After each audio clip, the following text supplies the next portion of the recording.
All right, ask and ye shall receive. So one of the questions that people ask me all the time as a cave diver is, are you not afraid of the cave collapsing while you're inside the cave? And I just said, well, it's never really occurred to me. Now, one time I was in a cave system called Chan Ho, and as I'm swimming along the passage, the bubbles released from my mouth hits the ceiling, and then of course I'm going forward, right? A chunk of the ceiling falls off and hits my fin because I'm going this way. So the ceiling, so my bubbles coming from here, I'm going this way, and this chunk of ceiling falls off and hits my fin. Size of a toaster oven maybe. So it hits my fin, and of course I spin around. My partner was behind me. Her eyes are like this. She's looking at me. We're looking at this chunk of rock sitting on the ground. We look up at the ceiling, going, holy crap. And we just went, I don't know. Okay, so we kept going. All right. So, and I've also been inside cave systems where collapses happen. This one time I went into a cave system, can't remember the one, but the line went into a pile of rubble and it just disappeared. I had to go back to my cave instructor and ask him, hey, what's with this pile of rubble? He's like, oh yeah, the cave collapsed like a couple months ago and just nobody even fixed the line, right? So anyway, so here's the story. So this story was told me in 2004 and I've lost the details to it, but the general gist. These two cave divers, fully qualified to do what they do, they went cave diving.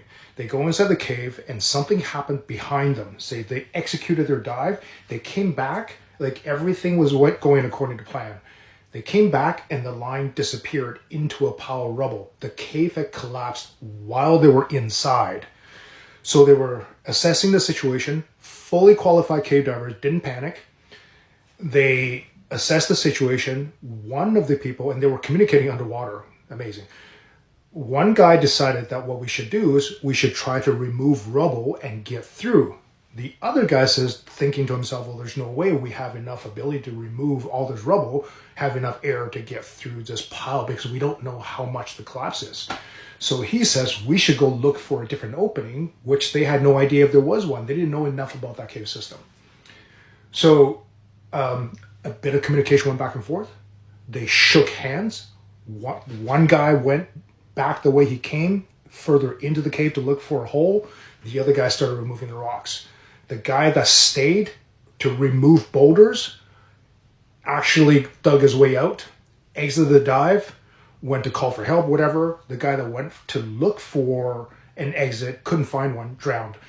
Caused a huge commotion in the caving community because half of the caving community said the guy should have stayed together, right? And then the other half said, no, they did what they did. That was the right thing.